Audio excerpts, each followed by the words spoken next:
Bien, muy buenas tardes a todos, bienvenidos a ¿qué número de Grand Round es? Este es el 15 y son pares, el número 16, el octavo Grand Round, ¿no? Sí, el octavo Grand Round de este primer semestre de 2022. Comenzamos con el Grand Round, el caso clínico número 15, presentado por el señor Engelbert Piñones y tutoriado por Valentina Campos. ¿El caso es de Valentina Engelbert? Sí. Bien. Adelante, Engelbert. Buenas tardes, profesores, compañeros.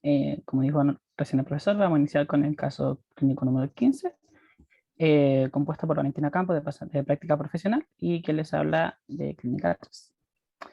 Antes de iniciar, queremos destacar que los expositores declaran no presentar conflictos de interés con la siguiente presentación. Entonces, ficha clínica. Se realiza una consulta el 4 de febrero del año 2021.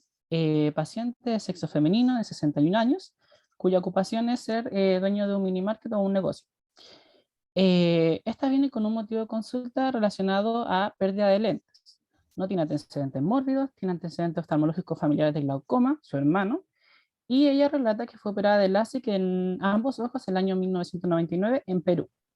La astronometría en ojo derecho de 11 milímetros de mercurio y en ojo izquierdo de 10 milímetros de mercurio.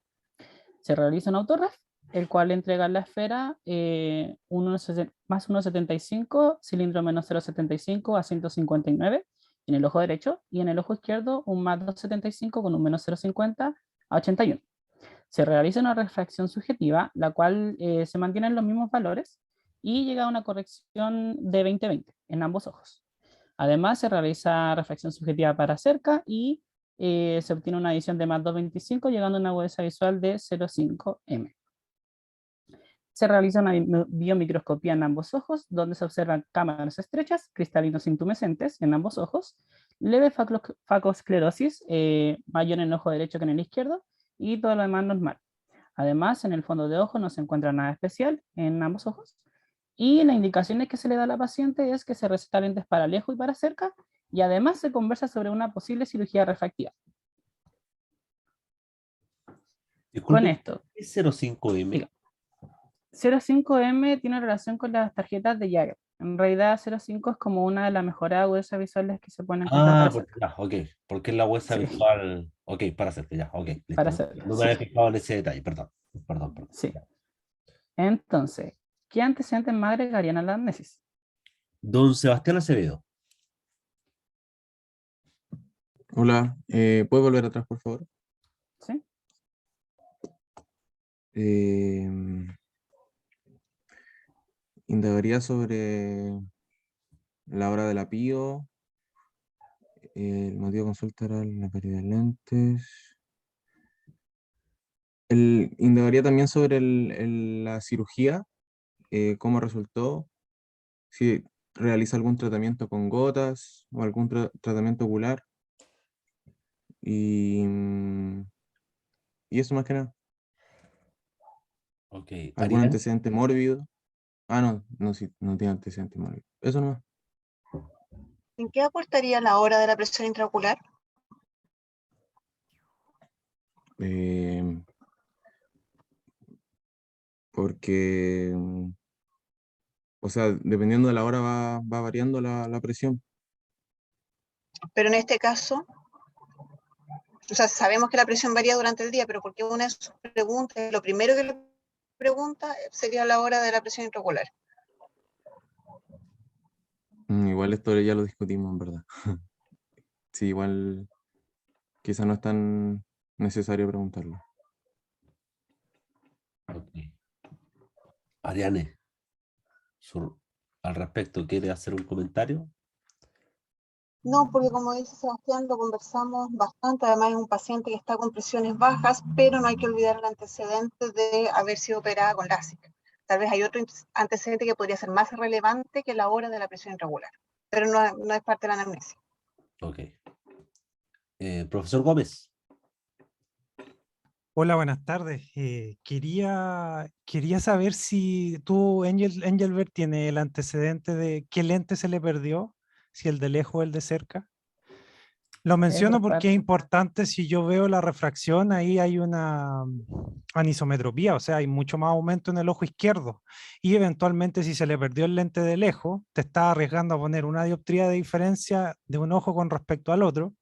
Y eso eventualmente puede traer problemas de adaptación. Por lo tanto, como no existe una lensometría que nos pueda ayudar con respecto al lente que ya estaba usando antes, y su motivo de la consulta es que se le perdieron los lentes, si nos arriesgamos ahí a poner una dioptría de diferencia entre el ojo derecho y el ojo izquierdo, aparte hay un eje que me parece que está a 160 grados y el otro está a 80, o sea, están tan diferentes los ejes.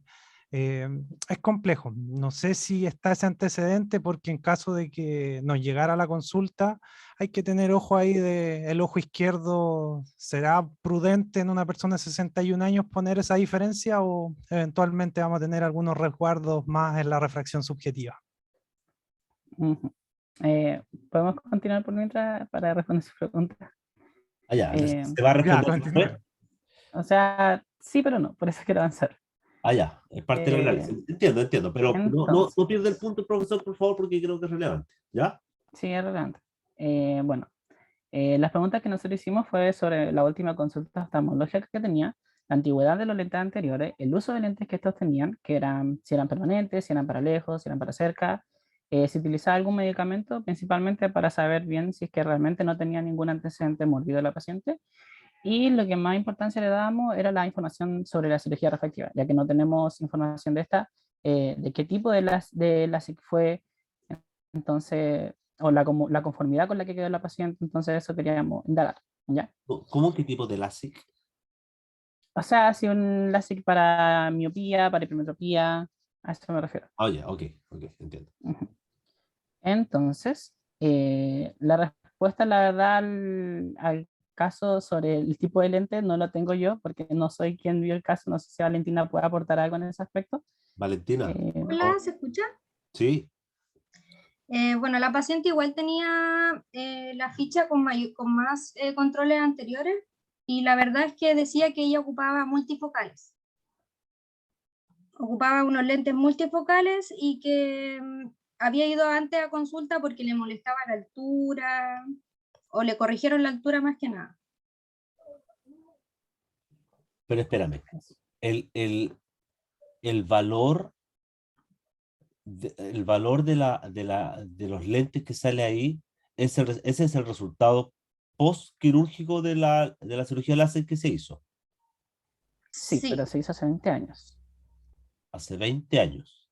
Hace 20 años. Y esa consulta, Valentina, no, ¿hace cuánto fue eso que le tuvieron que modificar ahí porque tuvo problemas con la altura? Ese antecedente es de unos lentes anteriores, po. Eso hace 2 años, 3 años, algo así. Es que lo importante es saber si cambió su refracción o esto ha sido lo que ha usado siempre. Porque de hecho, si analizamos la adición que tiene un más 225, y eso es un poco bajo para una persona de 61 años. Ahora, si la persona ocupa multifocales, mientras menor la adición, el canal progresivo es menos incómodo, es un poco más ancho. Es como una escala que mientras menos es el tramo que nosotros tenemos para avanzar, es más complejo subir, requiere más esfuerzo. Es lo mismo con el progresivo. Mientras más grande es la adición en un canal pequeño, tiene más aberraciones el lente. Pero si es más bajo esa adición, tiene menos aberraciones, por lo tanto el canal es más amplio y favorece la adaptación. Entonces es interesante esa adición baja en combinación al multifocal. Interesante análisis, Luis. Bruno, ¿qué dice? ¿Y nunca cambió los lentes posteriores a esa cirugía? ¿Tienen ese dato? Pregunta Bruno, muchachos. la paciente sí cambió los lentes, pero aún así refería que no se acostumbraba a ellos. Ella fue a consulta en el año 2019 por sus lentes, porque le molestaban. Siempre ocupó multifocales. Desde que tenemos la ficha, ella tenía multifocales. Ok. Porque se operó, si tiene 60, se operó con 40 años. ¿Ah? Ya, listo, vamos, avancemos. Más o menos. Ya. Como dije anteriormente, se conversó sobre la posibilidad de realizar una cirugía refractiva. Por lo tanto, con esta pequeña información que tenemos, ¿qué cirugías refractivas considerarían? Camila Gutiérrez. Hola. Hola, hola. Ya. Como leí anteriormente en la ficha, salía que tenía una fagosclerosis. No sé si puedes volver atrás para mostrarlo. Sí. Eso, leve fagosclerosis mayor en ojo derecho y ojo izquierdo. También pensando en su edad, que tiene 61 años, yo optaría más por un lente intraocular, ya que No, no, no, posiblemente... no te están preguntando eso, Camila, ¿no, no es verdad? O sea, sí, pero no. O sea, más que nada, como qué idea se le ocurre que podrían tener más o menos con esta paciente, que queremos llegar a algo específico después por eso. Ok, Pero está bien lo que Ah, está ya. respondiendo. ok. Más Sí, está general, bien. perdón. Sí, Sí. entonces partemos por lo primero, puede ser lente, ver si mejorar la comodidad con lente multifocal, sí, y cirugía refractiva. Como la que yo optaría sería un lente intraocular. Ya. Entonces, nosotros consideramos también el LASIK y un PRK. El LASIK principalmente porque como la paciente se había hecho antiguamente el LASIK, tenemos entendido que se puede levantar nuevamente el flap para volver a hacer un LASIK de nuevo. Entonces también tuvimos eso en consideración. Sin embargo, se comentó esta situación a la paciente, entre ella y el médico, y llegaron a un acuerdo de que se iba a realizar un LASIK. La paciente decidió un LASIK, no quería un lipo, ¿ya? Bien, Por lo adelante. tanto, Espera, teniendo en cuenta que la paciente dame un quería un segundo, lipo, o Angel. sea, dígame. Dame un segundo, Angel. Helen, Sí, que igual decirle, porque los chicos seleccionaron LASIK y PRK, creo que es súper importante antes de eso, información para seleccionar el LASIK PRK y lo otro considerar la edad del paciente, Ujú. ¿ya? No tienen Sí. información para hacer LASIK y PRK, ¿no? No, claro, por eso eran ideas pero simplemente, así son, como son muy en la opciones. idea. Claro, muy sobre encimita nomás. Era para llegar a esto de que al fin y al cabo la Y, paciente de todas maneras decidió un perfecto. LASIK. Era por eso. Y de todas maneras, así como última opción, estoy viéndolo en modo personal y cómo se trabaja, es el LASIK, por si acaso, Ujú. para que no queden con la idea los demás compañeros. Ya. Ya. Entonces, considerando que la paciente se quiere realizar un LASIK, ¿qué exámenes solicitarían? Vicente Petersen.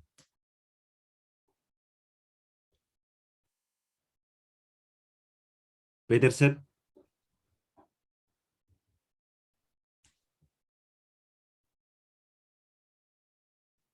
Ya, démosle unos minutos a Petersen. Carla Montiel. Hola, ¿se escucha? Hola. ¿Sí? Bien, considerando entonces el LASIK, sería importante tener una topografía corneal y podría ser también un test de Schirmer para ver que haya buena lágrima y evitar ahí alguna alteración de ojo seco después del LASIK. Yo creo que eso sería lo más esencial. Ya.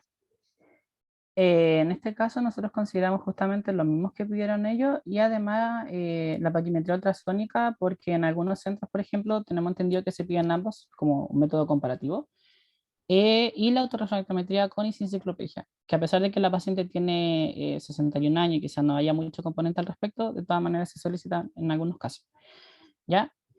Y los exámenes que fueron solicitados por el médico son la topografía, el test de Schirmer y la paquimetría ultrasónica, ¿ya?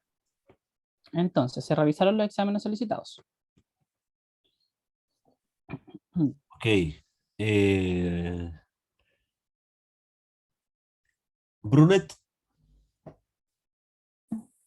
Hola, bueno, tenemos topografía en Pentacam, ojo derecho, el hueso está ok. Vemos un mapa de curvatura sagital frontal, un tanto irregular, diría yo. No sé si irregular sería la palabra, pero no me parece. Hay como un corbatín astigmático, pero es como medio extraño.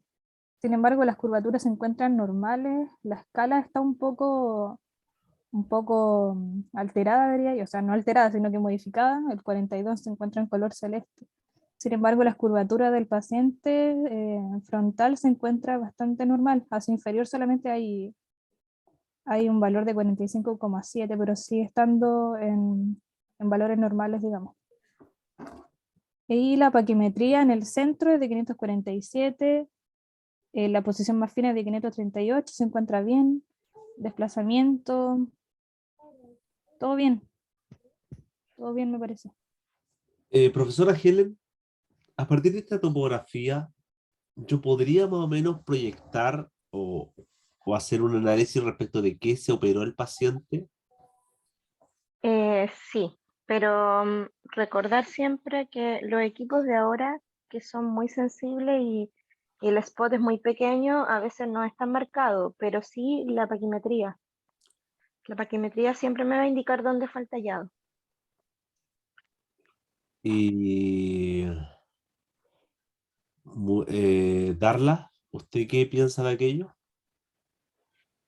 Yo creo que fue un LASIK para hipermetropía.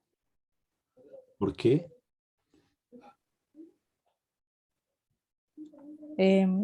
Lo que pasa es que los pacientes miopes, LASIK queda el centro en el mapa de espesor, queda con menos en grosor. Entonces acá tenemos curvatura, o sea, paquimetrías de 438, 440, o sea, 538, perdón. Entonces me hace pensar que tal vez el tallado fue más bien en periferia, no en el centro. Pero ahí tiene la periferia. Ahí está el valor de la periferia.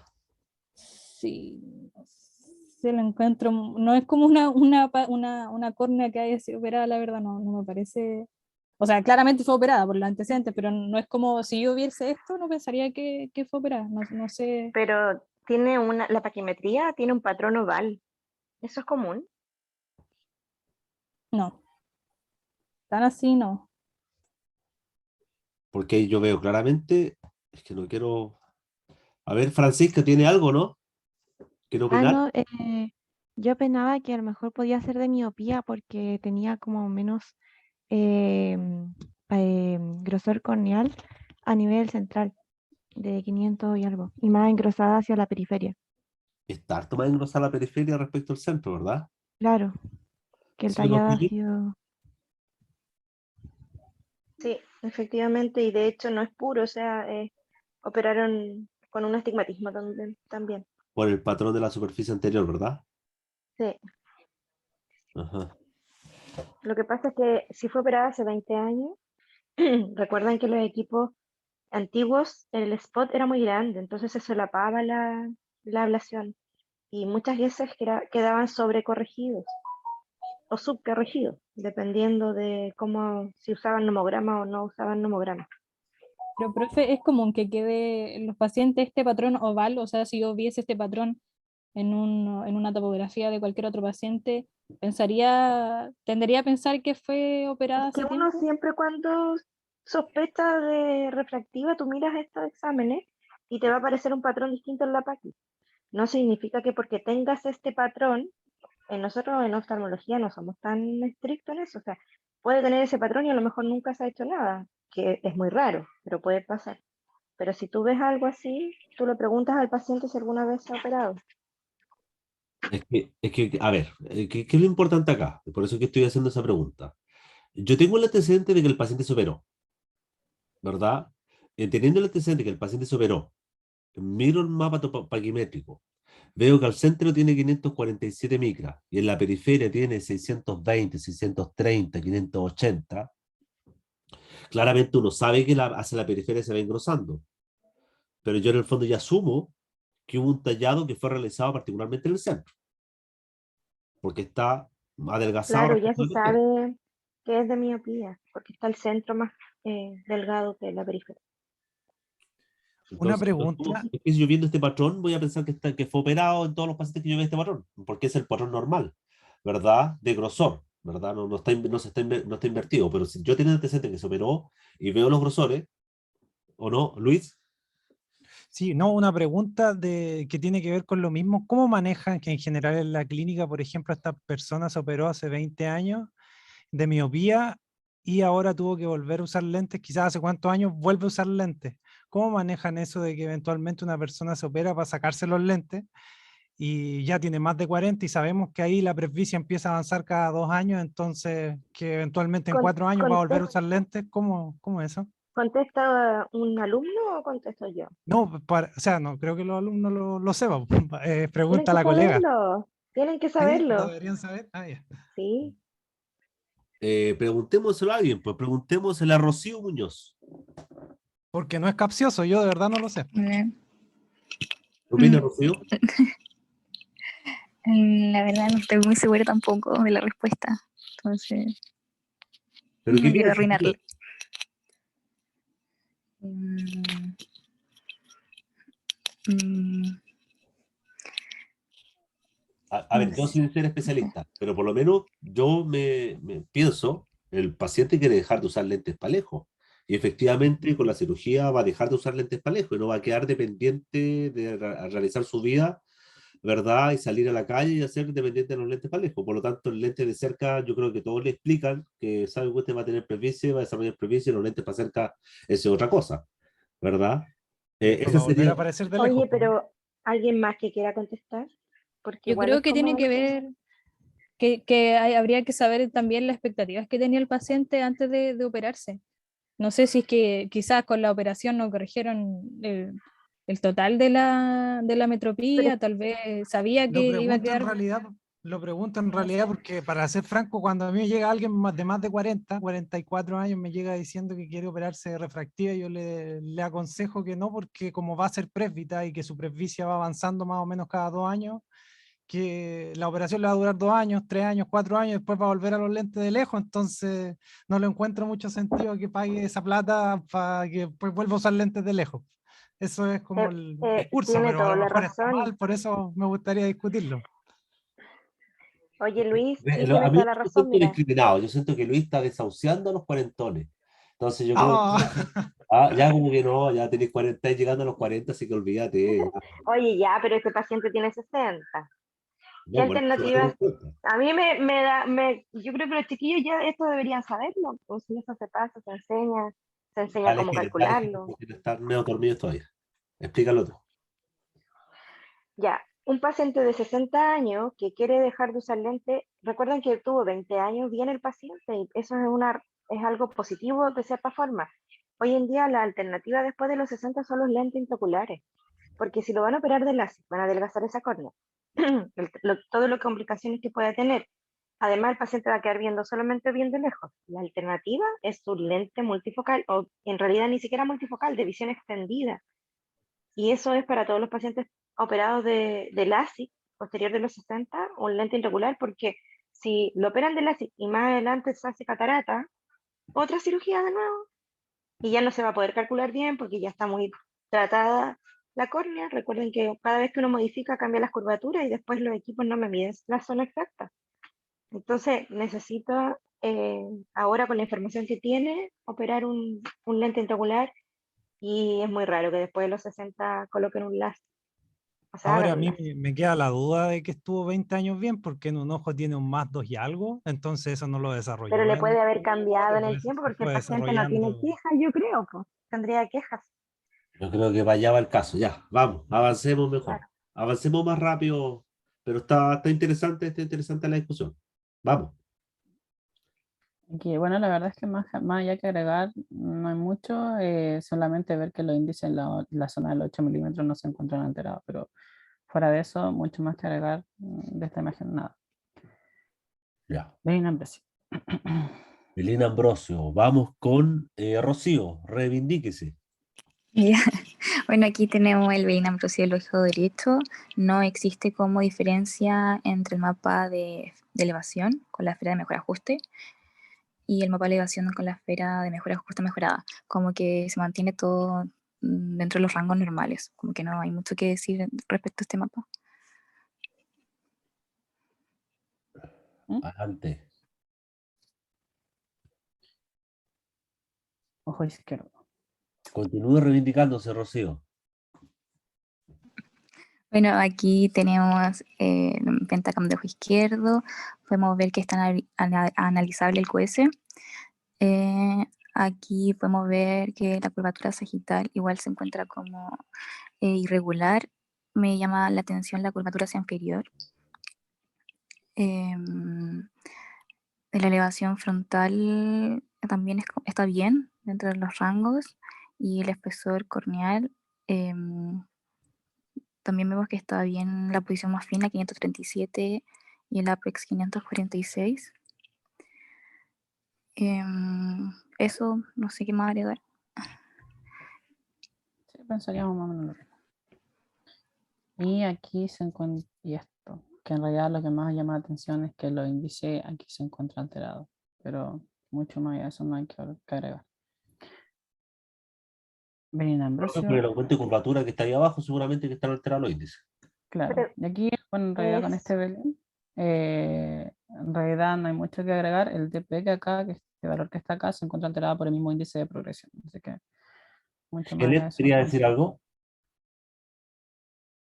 Helen, iba a preguntar el que tenía que decir por qué estaba asimétrico, pero tú lo dijiste. Pero O lo sea, dijo perdón, justo. el índice. ya, Sí. vamos. Bueno, estas son las paquimetrías y ¿cómo se llama? El test de Chirber. Más allá de eso, no hay que nombrar, aquí se le hizo ya con la anestesia, se encuentran dentro de lo normal.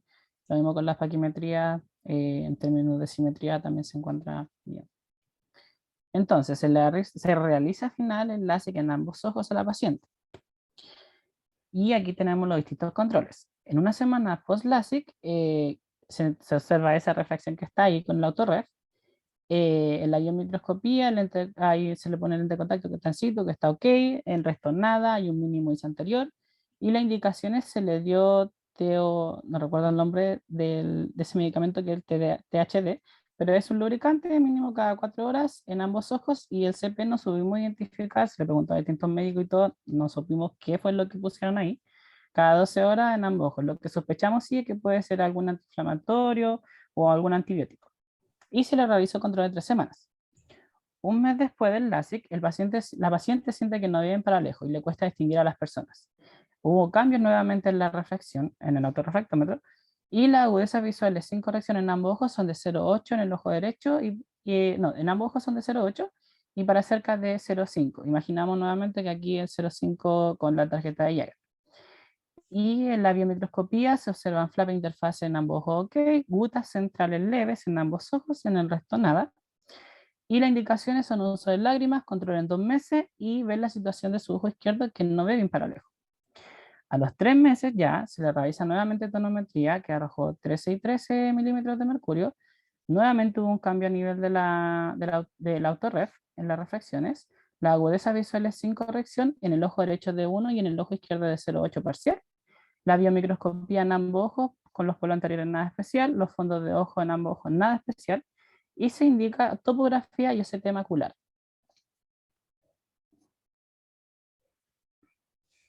Mariela Crawford, Buenas tardes. Ya, aquí tenemos un OCT, un thickness de mácula. Bueno, no se ve nada, no veo nada alterado más que ese desprendimiento de vidrio que está anclado en fobia, que nos genera atracción, pero nada más que agregar. hace temporal de fobia, ¿verdad? Sí, Bien, se Mariela. ve normal. Ojo izquierdo, es básicamente lo mismo, no hay mucho más que agregar. El ojo izquierdo, perdón. Este ojo izquierdo, el otro era el ojo derecho. Ok. Profe, si hay algo, si quiero agregar algo, me llama la atención la excavación. No sé si será relevante. La verdad es que nosotros también nos llamó la atención, pero no pudimos llegar a un consenso en base a la foto de referencia, así que no sé si algún profesor quiere aportar algo al respecto. Pero Pero no hubieron tonometrías en la anamnesis, ¿verdad? Porque sí, pues, decía que tenía cámara Sí, estrecha pero igual. las tonometrías estaban dentro de lo normal. De hecho, la última tonometría que se Ah, sí, realizó, sí. que fue hace poco, daba 13 y 13, así que más allá de eso no. Ya. de hecho, muchachos, fíjense que hay otro antecedente que uno puede evaluar. Hay otro antecedente que uno puede evaluar, además de ver, porque aparentemente la excavación no se ve tan amplia, pero sí se ve profunda por el OCT, ¿verdad? Eso por una parte. Pero lo otro es que la capa esfera nerviosa hacia temporal, ¿no es cierto? Eventualmente yo esperaría que fuese un poquito más gruesa, ¿no? En ese corte, pero por lo menos en aquel análisis. Ariane, por favor. Sí, quería sumar más porque al principio del caso obviamente teníamos el antecedente de glaucoma, pero si mal no recuerdo, esa cámara además estaba estrecha. De hecho, a mí me llamó la atención en el fondo pensar que el paciente tiene una facoesclerosis, tiene una cámara estrecha y que la decisión sea un LASIK. Creo que por ahí hay un tema que me hace un poco de ruido todavía. No quiero, no sé si eso entra en la discusión del caso después, pero al menos me llama la atención. Ahora, con las tonometrías me quedo tranquila porque las córneas son córneas absolutamente, eh, a ver, normales en grosor, que era uno de los puntos que teníamos ahí. Bueno, esas tonometrías son tan bajas porque la córnea está adelgazada, pero la córnea en ese sentido no debiese influir. Oye, Respecto a la... mira el dato que dice el Franco. La imagen de referencia en la zona peripapilar. Claro, se ve, sí, claro, ya sabemos que fue por la tomografía que fue operado de miopía, ¿verdad? Y claramente no creo que guarde relación con el análisis con con el glaucoma de esa atrofia peripapilar. Claramente una atrofia peripapilar propio paciente miópico, ¿verdad? Eh, Así que buen ojo ahí, Franco, a ver ese detalle. Entonces, el ojo izquierdo y nuevamente nada. Esta es la topo De después. ahora. Sí. A ver, vamos con Isamara Barca. Hola, acá podemos ver topografía Pentacam de ojo derecho, el QS ok, el mapa de curvatura sagital frontal se ve muy parecido a lo que habíamos visto anteriormente, esta pérdida de ortogonalidad de los meridianos y elevación frontal, nada que destacar, y posterior tampoco. El espesor corneal, la posición más fina 535, y no creo que cambie mucho en comparación al anterior. Sí, este patrón como ovalado de forma horizontal que se ve del espesor de la córnea. Y la profundidad de la cámara anterior, 1,97. Sí, la profundidad de la cámara anterior también se presentaba anteriormente con esos valores. Adelante. Siga Aquí, Abarca.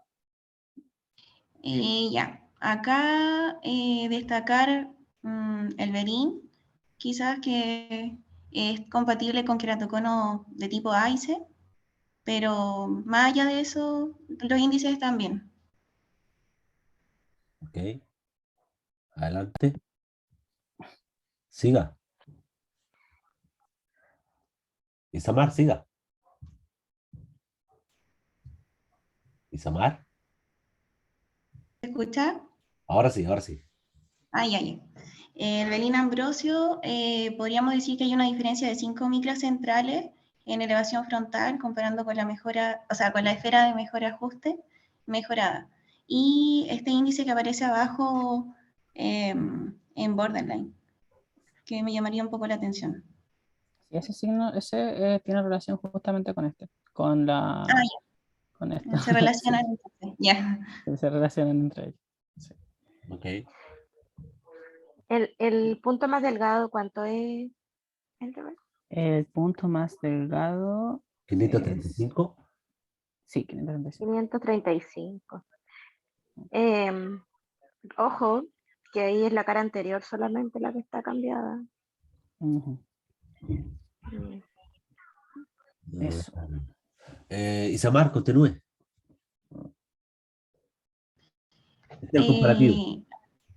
El comparativo, ya en el comparativo podemos ver que es importante en el último mapa, que se ve en la zona inferior, una diferencia de 1,5 micras y en el centro 1,7. Igual O algo importante acá destacar en realidad, que quería que quizás se dieran cuenta, era la fecha de los exámenes, ¿ya? Esta fue el examen A fue post-LASIK y el examen B fue pre-LASIK, ¿ya? Por eso aquí está la diferencia. Eso quería que vean bien. ya. ¿Algo que Ger, agregar? ¿algo más que ver aquí? ¿Estás seguro que son pre-LASIK y post-LASIK? O ¿Seguro, sea, seguro? esto por las fechas, sí. Ya. ¿ya? Porque esta fue el 13 de mayo y esta, bueno, acá no lo puedo ver porque me está tapando, pero antes cuando lo vi El era 2 de abril anterior. dice ahí. Eso, el 2 de abril. Eso. ¿Cuántos años de diferencia esto? 21. la otra vez. No, pues, una fue el contra 3 la de fecha. mayo y el otra fue el 4 de febrero. Se pone primero mes y después día. Ah, ya, perdón. Ah, perdón. ya, primero. Sí. Ya. Pero ambas 2021. Ah, Sí. ok. Sí, Ya. Es eso. la última cirugía. Ya estaba pensando en la primera. No, ¿Qué muchas gracias. diferencia? Entonces, las elevaciones, la verdad es que no hay mucho cambio que mostrar. Aquí en la Aquí paquimetría. faltó un mapita epitelial, faltó. Hubiera estado bueno. Aquí nuevamente diferencia en temas de Sorry. espesor paquimétrico. Y este es el ojo izquierdo. Camila Aguilera. Hola, buenas tardes. Hola, hola. Bueno, vemos topografía ojo izquierdo, Pentacam, la curvatura sagital, vemos un aumento de la curvatura hacia inferior, elevación frontal está dentro de los rangos normales, elevación posterior, creo ver algunos números sobre el 17, por lo tanto estarían quizás un poco más alterados. Y en cuanto a la paquimetría, vemos la posición más fina desde 531 millas. Ujú. Sí, la verdad es que acá vemos, no sé si, yo veo acá un 16, así que estaría como bien Ah, lindo ya, en sí. realidad. Sí, eso. Continúe, Camila. Ah, sí. Bueno, aquí vemos los índices alterados del em, índice de asimetría horizontal, de descentramiento horizontal, el KI, ISB, que nos podrían estar indicando algunas ectasias.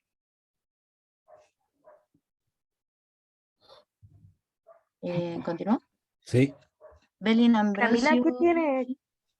¿qué tiene que haber para que sea una ectasia? ¿Solo el cambio de la curvatura?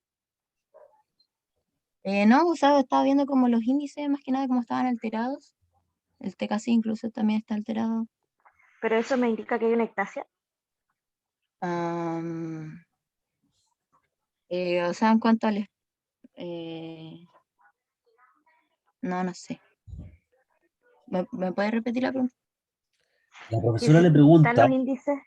Lo que pasa es que el espesor no se encuentra alterado, pero sin embargo los índices sí están alterados. Pero no sabría ¿Y cómo eso más. me indica una ectasia cuando los índices están alterados? No, quizás nos podrían dar un índice, pero no sabría si es una ectasia de por sí. Una probabilidad más que nada, pero no una ectasia de por sí. ok. Eso quería Helen, ¿verdad? Sí.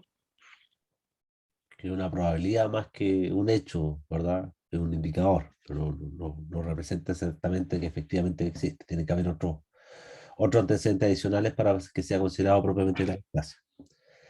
Bien, Engelbert. Entonces, aquí en la elevación posterior con la esfera de mejor ajuste, efectivamente hay algunas diferencias a nivel central, lo que aquí también se puede observar con el DF. Más allá de eso no hay mucho que llamar la atención. Aquí se observa nuevamente el mapa de diferencia. Nuevamente, curvatura aumentada acá hacia inferior. Algo más que pueda llamar acá. Lo mismo con las elevaciones. Mucho más que agregar no hay. Tampoco, solamente para observar más que nada. Y en los paquimétricos tampoco hay mucho más información al respecto. ¿Ya? Ahora, el diagnóstico presuntivo viendo esto. A ver, veamos a Denise Bravo. Hola. Hola, hola. Diagnóstico presuntivo. No sé. Si bien concuerdo con mi compañera que los índices de simetría están bastante variados, pero no sé si me inscribiría con una ectasia. ¿Podría devolverte un poco a la diapo anterior, por favor? Para ¿Cuál? ver algo. La de elevación. ¿Qué quieres ver? Eso. Quiero ver si están dentro de los valores normales. No tenemos un mapa axial de cara posterior. ¿Por qué? Eso sería Porque como ahí analizando la cara posterior en ese mapa, la ectasia o cosas así empiezan desde cara posterior. Entonces, este tipo de mapa podría darme luz de si va para allá la cosa o no, pero por lo visto, a simple vista, no, Pero no lo podría tienes hacer. el de elevación, Denise, y tienes las curvaturas posteriores. Estas son las, Con el bueno, mapa de ahí están las elevación, curvas. pongan el de elevación Y lo de posterior, colóquenlo. elevación. Hay uno que aparece Sí, en la elevación anterior y posterior. Eso está muy útil para sí, ver, es que para no alcanzo a darse ver cuenta. si dice 12 o Es 18. 12, es 12. Ya, entonces está borderline. Entonces, Denis, Ya. ¿qué opinas? Podría ser que luego de la cirugía se haya iniciado se haya jugado un poco con la biomecánica corneal y se haya alterado estos parámetros. Y eso provoque, obviamente, esta mala, o sea, este resultado operatorio. Pero no sé, no me inscribiría con el diagnóstico en sí. Ya. La verdad es que como grupo también nos costó un poco entenderlo o al verlo, la verdad, y de hecho lo comentamos con otros tecnólogos y nos pillamos más que nada por una sospecha de ectasia post cirugía refractiva. La verdad es Concuerdo, que, sospecho. sí, la verdad es que hablándolo con algunos tecnólogos nos decían que justamente no había patrón como para determinarlo como una ectasia o de hecho un queratocono, que de hecho el médico puso queratocono inicial 1-2, eso fue lo que había puesto él como diagnóstico, pero nosotros consideramos que puede ser una sospecha de ectasia. Antes de continuar con esta ¿Angel? contraindicación, dígame. Después de esto no pues, es reciente el caso, ¿cierto?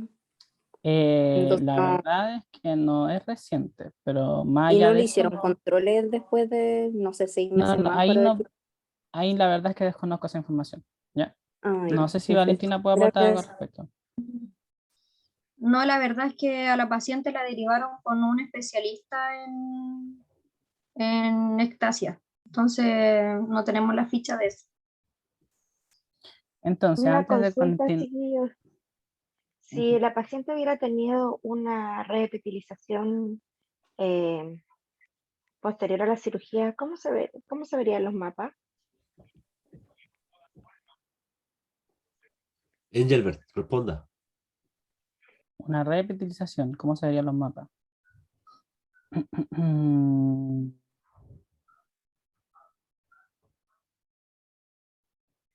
Una reepitelización patológica o atrófica. La verdad es que creo que se verían irregulares, la verdad. Sobre todo el paquimétrico. Pensaría como que ahí pueden haber varias diferencias de grosor. Eso me haría pensar más que nada. No sé si es correcto. Carla Montiel, refiérase a lo que está planteando ahí en el chat. A lo que yo comentaba, porque pensando en el diagnóstico presuntivo y al verlo, el mapa de la curvatura del ojo izquierdo, igual se me pasó la idea de una posible ectasia. Pero cuando analizamos ese tipo de diagnóstico en la topo, esperamos que la zona de mayor curvatura, que sería donde estaría protruyendo la córnea, donde se estaría como generando la ectasia, también haya un adelgazamiento en esa misma zona. Y encontramos que los puntos más delgados se encontraban, digamos, más hacia central, no correspondiente a esa zona de mayor curvatura, entonces eso igual me hizo como, de cierta forma, descartar la idea de que sea una ectasia como tal. Es que Y igual pensé, el tema, Carla, es que está posoperado, por lo tanto se alteran todos estos patrones en función del punto más delgado en un queratocono que no está claro, tocado. Claro, porque igual está muy irregular la córnea en general. Con 2 intervenciones igual eso se altera un poco. Pero Helen, ¿cuál es tu punto con el algo tema de la más revitalización anómala? Lo que pasa es que aquí hay que mirar varias cosas y tenemos falta de información, porque por lo menos para saber si puede estar extasiando tengo que tener mínimo 2 controles. 2 controles post-quirúrgicos y ver si hay un cambio. Es la única forma de saber si se está extasiando. Lo otro, es una córnea que no está Espera, Helen, adelgazada, Helen, ¿con qué intervalo de tiempo? 6 meses. 6 meses, si es un paciente adulto mayor, no es un niño, así que 6 meses de tiempo. Lo otro, me falta información de la cámara anterior, perdón, de la córnea con la biomicroscopía, si observan algo, porque a veces pasa, y que por eso hay que observarlo, es que hay una repitilización mayor en un sector de la córnea y eso genera que el mapa anterior cambia, pero la cara posterior se mantiene. Pero hay que mirarlo en la biomicroscopía o en un mapa epitelial. Sí se le realizó biomicroscopía después de la cirugía, pero solo se le encontraron gutas. Y tiene gutas, imagínate. Entonces, igual es importante como analizar eso. Pero lo otro, el paciente se lo hizo a los 3 meses, ¿cierto? Lo otro, la córnea ablacionada es más del 50% de su córnea total. Eso también no se puede hacer, aunque me dé 300 en leche estromal. Sí. Entonces son datos como importantes que hay que saber cuando uno está analizando un caso como este, para ver qué está pasando. Negrete, Hola, buenas. Quería hacer como una pregunta / alcance con respecto al diagnóstico que hizo el doctor, que aparentemente fue como muy específico. No sé si lo tienen por ahí el diagnóstico que vio. Ya, la verdad es que el diagnóstico que puso el médico nos dimos cuenta de que aparentemente solo llegó y pegó el TKC que muestra acá. Eso quería preguntar, porque recuerdo que la profe nos enseñó que el TKC como nos dice qué tipo de queratocono según el grado, según los índices alterados, pero también tiene que ir como acompañado de retinoscopía como para clasificarlo propiamente tal. O sea, perdón, no sé si retinoscopía, sino como observación de corneal. Sí, por la misma Yo me razón creo. nosotros también no nos quisimos jugar como llamarlo queratocono o estasia propiamente tal. Y quería corroborar eso simplemente. José Luis, hace un rato lo comentó también, refieres al respecto. Sí, me refería al tema de los datos que se entregan en el centro de esta hoja que podemos ver, en donde está el Belin ABCD, que se supone que clasifica también los queratoconos, pero en este caso vemos que, porque A corresponde, ¿cierto?, al radio de la curvatura anterior, el B a la posterior, el C a la paquimetría y el D a la huesa visual. Y aquí tenemos que ninguno de los valores A, B o C está llegando ni siquiera a 1, entonces no sé cómo se contradice un poco con el TKC y no sé cómo lo hizo el médico ahí como para estimarlo así tan. Cuestionable. Ok, gracias José Luis. Entonces, antes de continuar con los tratamientos de las indicaciones que nosotros pensábamos, queríamos hacer una pequeña discusión justamente en lo que hacía alcance antes la profesora Ariane, que eran con las decisiones que se tomaron. En este caso, nosotros también pensábamos que la idea más lógica hubiera sido un lente intraocular, justamente por el tema de la edad que tiene la paciente, la fagosclerosis que estaba ocurriendo y que de hecho, si sigue así, eventualmente también debería de realizarse la cirugía. Pero no hay mucho más que hacer. Supongo que la paciente quería o deseaba realmente de alguna manera mantenerse con el LASIK y no, imagino que ahí no se puede hacer mucho al respecto. Entonces, en tratamiento de indicaciones que podríamos tener aquí. Dale, Por lo que- avanza, ya se nos acabó el tiempo, así que termine el caso. La verdad es que nosotros acá consideramos que podrían ser gafas o lentes de contacto blando, ¿ya? Principalmente porque las agudezas visuales no se ven tan comprometidas. Más allá de notar esta curvatura, no creemos que puedan haber mayores problemas.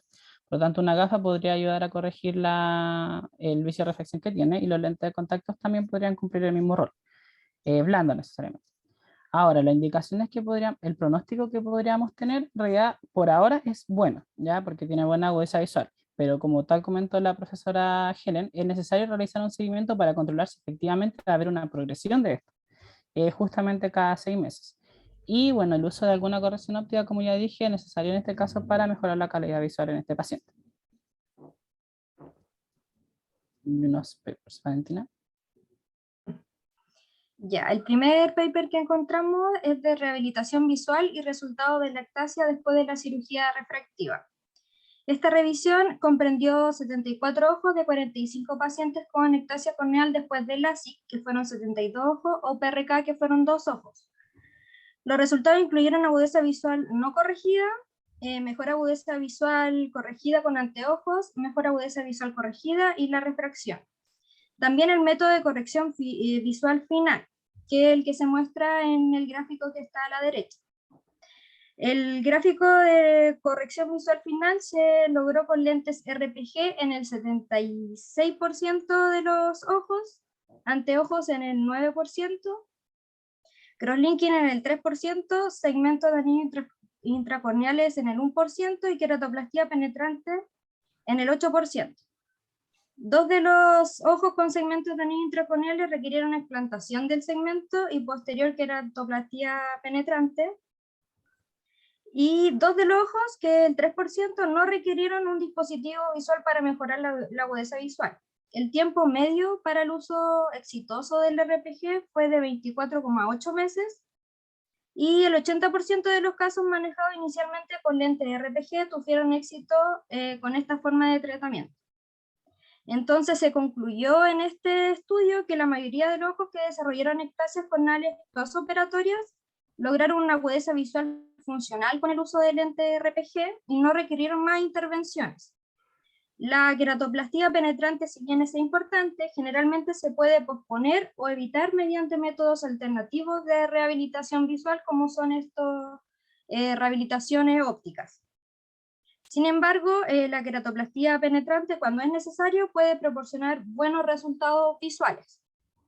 Más que nada para decir que hay más posibilidades, aparte de las quirúrgicas, para tratar este tipo de ectasias. Y el siguiente paper. Siguiente paper.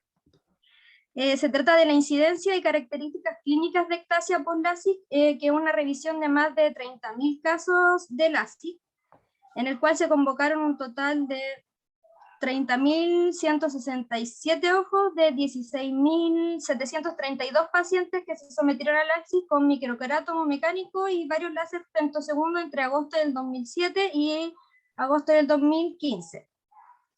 En el periodo de enero del 2017 y agosto del 2017, el seguimiento de los pacientes fue entre 2 y 8 años. Y en el gráfico que se muestra a la derecha, se muestra un grupo de casos estables y un grupo de casos con ectasias, en el cual se muestra los factores de riesgo clínicamente identificables para las ectasias, en el cual se muestra la diferencia que en la córnea delgada, que las primeras barras, la córnea delgada menor a 500 micras se ve mucho más aumentada en los pacientes con casos de ectasia en comparación a los casos que están estables. Y los gráficos de grosor corneal residual menor a 300 micras y la pajarita simétrica, no se encontraron mayor diferencia entre ambos casos, los estables y los ectásicos. La pajarita sesgada es la que mayor se tuvo diferencia, ya que solamente se encontró en los casos que estuvieron estables. Y la topografía irregular, solamente hubo una mayor diferencia, encontrándose más en los casos con ectasias.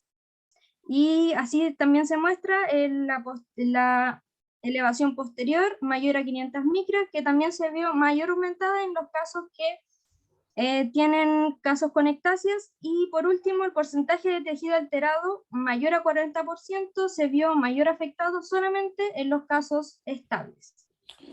Valentina, muchísimas gracias. Te voy a tener que cortar ahí. Profesor Luis, brevemente. Sí, rapidito. Es que en esta ocasión no estoy de acuerdo con el Engelbert, lo que dijo de que las gafas en el fondo no era una opción y que en el fondo puede que no haya mucha complicación. De hecho, yo creo que al contrario. Aquí hubo una intervención en la córnea, por lo tanto ya la refracción es diferente. Vale la pena evaluar si cuando se dilata más la pupila hay más aberraciones en ese ojo, si es que va a tener problemas nocturnos ahora después de haber sido intervenida esa córnea. Por lo tanto, ahí varía la refracción subjetiva, o también ahora la refracción de cerca se hizo binocularmente. Ahora sería prudente hacerlo de forma monocular, porque al cambiar el ángulo de mirada también cambia el eje visual, y ahora estamos en presencia de una córnea irregular, entonces sería normal encontrar un astigmatismo con un grado de lejos y un grado distinto de cerca. Entonces, todo lo que antes podía haber sido fácil con gafas, después de la intervención se vuelve complejo. Y hay que tener ahí algunas consideraciones con este paciente si lo queremos corregir con gafas. Multifocal totalmente descartado si es que pasara eso de que hay una variación en el eje del astigmatismo. El lente de contacto aquí viene como a salvar la situación, porque el lente aquí salva toda la posible irregularidad corneal, pero con gafas es un poquito más complejo. Entonces, en ese sentido que no me gustaría que se queden con la idea de que en este caso sí, le ponemos gafas y listo. No es tan sencillo. Muchas gracias, Luis. Gran comentario y aporte. Muchachos, felicitaciones por el caso.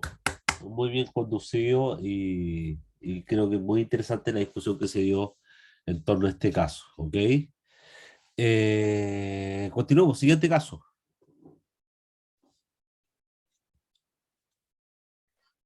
Lo proyectamos enseguida. ¿Ok? Yo aprovecho de sonar.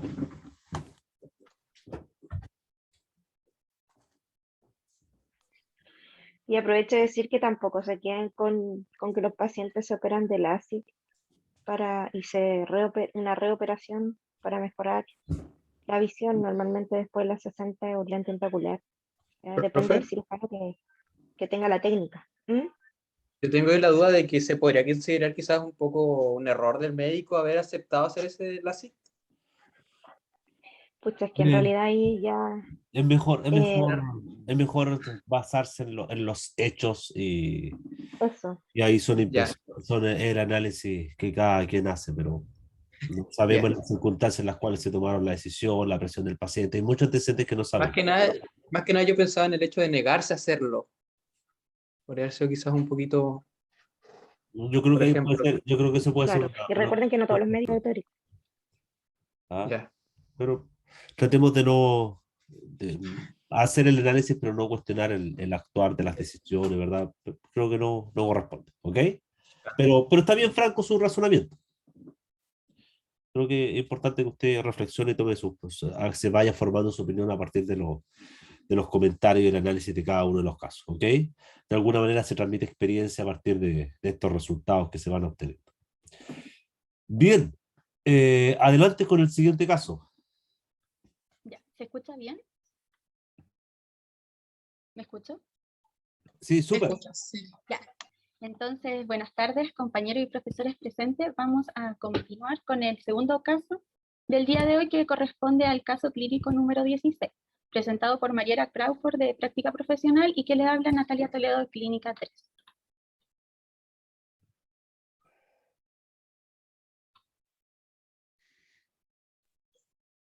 No puedo avanzar, espera un poco.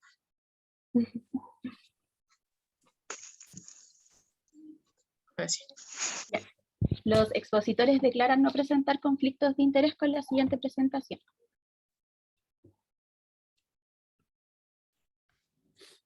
Ya, entonces la ficha clínica en la primera consulta fue el 30 de marzo del 2022. Es un paciente de sexo masculino de 68 años sin antecedentes mórbidos. Su antecedente oftalmológico es que es usuario de lentes monofocales desde los 18 años. Sus lentes actuales son de hace 3 años y comentaba que en el año 1981, a los 28 años, le realizaron estudios por un posible estrabismo, hizo ejercicios de PPC, pero no recuerda nada más. No tiene antecedentes oftalmológicos familiares conocidos de glaucoma y tampoco cirugías o traumas oculares. Su motivo de consulta fue que el paciente relata que leyó un artículo sobre glaucoma en el diario y recordó que hace más de 10 años atrás le habían sugerido realizarse una curva de tensión ambulatoria por una sospecha de glaucoma, pero nunca la hizo. Entonces manifiesta que desde hace un tiempo siente puntadas en los ojos y ve menos con el ojo derecho. En la agudeza visual, en el ojo derecho, sin compensación, dio un 0,3 más 1, y en el ojo izquierdo, sin compensación, un 0,1. Y con sus lentes, que recordemos son los que usó, los tiene de hace 3 años atrás, B1 con el ojo derecho y B0,5 con el ojo izquierdo. Y la refracción en consulta, en el ojo derecho dio una esfera de +4 y en el ojo izquierdo fue un +450 con un cilindro de -0,50 a 150 grados. Y una adición de E+1. La agudezas visuales que alcanzó con esta refracción fue 1 y 0,9. ¿Hay algo que les llame la atención de estos datos? Franco Larcón. Sí, lo que más me llama la atención es el hecho de que, más que nada, el componente cilíndrico, que hubo un cambio, un lente dejó de tener componente cilíndrico y el otro pasó a tener uno, bueno, es un poco incipiente quizás, menos 0,50, pero eso, y bueno, bajó 1,5 dioptrías esféricas, eso es como lo que más me llama la atención. El cambio que en 3 años fuera tanta la diferencia entre sus lentes antiguos y a la nueva refracción que se le dio. Me llama la atención eso. Ya, ¿Y si pero hay ahora? otra cosa que puede llamarles más la atención. ¿Y si ahora pido la palabra? O sea, me llamaba la atención que en la lensometría aparece que tiene una esfera en el ojo izquierdo de -6. Eso es Ah, ¿verdad? Es totalmente... menos 6. Sí, perdón. Pero -6. Sí. Y la reflexión Ya, en consulta es una hipermetropía +450, entonces... exacto, a nosotras también nos llamó la atención y llegamos a la conclusión que lo que debe haber pasado es que la persona que hizo la ficha clínica se equivocó y en vez de poner un +6, puso un -6, porque no tendría mucho sentido que tuviera una esfera y que fuera tanta la diferencia entre los dos puntos. Entonces, si tuviera un +6, eso explicaría igual que no está llegando al 1 con sus lentes porque está sobrecorregido. Entonces, siguiente, ya. ¿Qué preguntas añadirían a la anamnesis? Fabián Ábalos. Hola, ¿se escucha? Súper. Indagaría un poco más sobre el dolor ocular. Quizá preguntar en qué momento se da el dolor o si es constante y si ha tenido síntomas visuales asociados a ese dolor. Y también puede ser el uso de algún medicamento y eso se me ocurre. Sí, súper bien. De hecho, lo mismo pensamos nosotras y también agregar la ocupación del paciente que no fue informada, la última consulta oftalmológica, porque a pesar que él dijo que sus lentes actuales son de hace 3 años, no tenemos información si es que él fue a alguna consulta en los años posteriores. El uso de fármacos e indagar sobre esta pérdida visual. ¿Hace cuánto fue? Si fue abrupta o si fue paulatina, si fue con dolor o sin dolor. Con estos pocos datos que le hemos entregado, ¿hay alguna hipótesis diagnóstica que tengan? Fabián, continúe.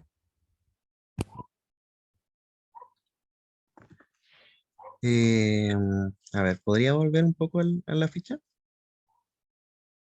Una más antes.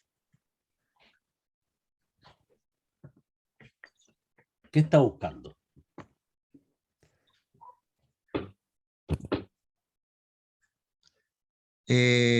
No, o sea, aparte de o sea, sospechaba primero de glaucoma, sin embargo, estaba buscando algo que me sugiriera otra cosa, pero mi mayor sospecha en este momento sería glaucoma. Eso. Ya, nosotros pusimos hipermetropía en el ojo derecho, astigmatismo hipermetrópico en el ojo izquierdo y presbicia. También pensamos que alguien podría decir cataratas por la edad del paciente y por esta pérdida visual. Y el glaucoma también porque el paciente relató que le habían dicho que tenía que realizarse esta curva de tensión y no lo realizó hace 10 años, pero más que algo como que esté informando, o sea, que nos esté dando como un posible diagnóstico, no hay mucha información. Tendríamos que ver los exámenes y cómo salieron. Okay. Ariane, ¿algo que acotar? No, la verdad es que le iba a preguntar a Fabián por qué sospecha de glaucoma, pero ya Natalia lo mencionó. Ok. Ya, y nosotras no les pusimos estos exámenes complementarios que se habían realizado en la misma consulta porque les va a entregar una información que va a ser como, los va a orientar más al diagnóstico final. Entonces, se le realizó una tonometría a las 2:50 y le dio 32 milímetros de mercurio en ambos ojos, y se le realizó el fondo de ojo con el Ayer y le dio una excavación de 0,8 en ambos ojos. Ok. Entonces, ¿qué exámenes realizaría? Franco Cortés Delgado. Hola, Hola, ¿me hola. escucho? Sí. Bueno, por por la presión aumentada, una curva de tensión ambulatoria. Fuera de eso, OCT de glaucoma y quizá OCT para analizar de polo anterior para analizar el ángulo. Y como va orientado a glaucoma, también un campo visual. Ya, sí, Eso. súper bien. De hecho, los exámenes que se realizaron se citó al día 9 de mayo para realizar una retinografía, un OCT protocolo de glaucoma, una curva de tensión ambulatoria con su paquimetría y el campo visual computarizado. Entonces, ya en el segundo control que tuvo, el 9 de mayo, obtuvimos estos resultados, se obtuvieron estos resultados de la curva de tensión. Si alguien quiere comentarlos. ¿Qué opina de estos valores, doña Francisca Delgado? ¿Aló, me escucho? Sí. Que están totalmente, sobre todo a las 4 de la tarde y a las 12 están totalmente fuera, aumentadas la presión intraocular. Y normalmente, siendo que en la mañana es donde están más aumentadas las presiones. ¿Y respecto a la paquimetría? Y la paquimetría, más que nada, están como, no, la verdad está dentro como lo normal, un poco, ¿no? Dentro de lo normal. Profesor Ariane. ¿Qué importancia tiene que en este caso el paciente tenga las presiones más altas en la tarde? Porque ahí soluciona eso. ¿Cómo? Se menciona que de alguna manera le llama la atención que el paciente tenga las presiones más altas en la tarde. ¿Eso significa algo? No, es que normalmente dentro del ciclo circadiano normalmente son en la mañana, entonces me llama la atención de que fueran en la tarde más que nada. Pero Eso, sería motivo de preocupación, como mm, para destacarlo. yo creo que sí, porque igual están aumentadas. Ya. A ver, en el fondo no tiene ninguna importancia si esta presión es más alta en la tarde, a mediodía o en la mañana, ¿ya? O sea, estadísticamente es más frecuente encontrar presiones más altas en la mañana, ¿ya? Pero que sea en la tarde, la única consideración clínica que podría haber asociada a este caso es la hora de instalación de los medicamentos, ya en el fondo para coincidir el pic de presión con la mayor disponibilidad del fármaco a nivel sistémico, ¿ya? O a nivel ocular, ¿ya? Pero más allá de eso no tiene ninguna relevancia. ¿Ya? Pero hay dos temas acá importantes. Uno es el valor y la otra es la fluctuación. Sí, de hecho, queríamos como mencionar que si les llamaba la atención que hubo tanta diferencia.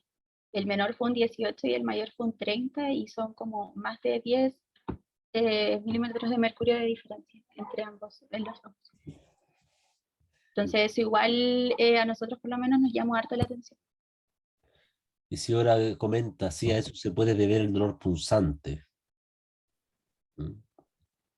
¿Puede generar esta fluctuación de presión básicamente el dolor punzante, Ariane? No, con presiones de 28, voy a pensar en el 32 que tenía este paciente en algún momento, las presiones menores a 40 en general no debiesen causar dolor, ¿ya? Pero tal vez, no sé si el paciente tendrá algún ángulo ocluible y haga pic más altos de presión, ¿ya?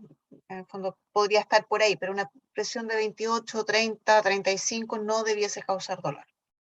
Igual no olvidemos que el paciente estuvo por lo menos 3 años penalizando el ojo izquierdo, solo trabajando con el ojo derecho, y el ojo izquierdo tenía un -6 y necesitaba un +450. Entonces, eso yo creo que, por ahí yo creo que va el tema del dolor. La penalización de un pero ojo Luis, y... yo creo que lo anotaron mal nomás, pero no creo que haya tenido Sí, efectivamente un -6. sí, nosotros pensamos que tenía un Fue- +6 y que lo anotaron mal en la ficha, cuando lo pasaron el Fue la índice. lensometría real, ya. Claro, como Claro, que en no verdad en vez sabemos, de pero ponerle el más, claro, nosotros pensamos eso, pero puede que, o sea, lo que el profe dice igual es posible. sí, también puede ser. Denise. Sí, colgando un poco de lo que dijo la profe Ariane, y nada, si suponiendo que era un +6, igual podría ser que este paciente sí tuviera una cámara anterior más estrecha, y en ese caso sí podría ser este dolor que tenga relación con estas presiones. Si es así que tiene un +6 y un +4. Adelante. Gracias, Denise. A ver, ¿qué dice aquí Verónica Gómez Gaete? Ya acá tenemos una retinografía de ambos ojos. En el ojo derecho está centrada en papila. Podemos ver que los bordes están netos, que hay una atrofia peripapilar hacia temporal y que en ambos casos las excavaciones se ven bastante aumentadas y está la papila pálida. En el ojo izquierdo se ven hallazgos muy similares al ojo derecho. Sí, lo mismo que dijo Vero.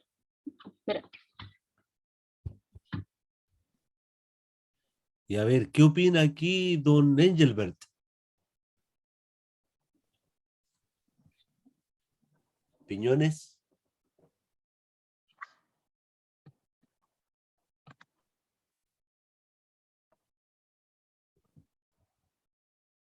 Estaba presentando recién. Engelbert.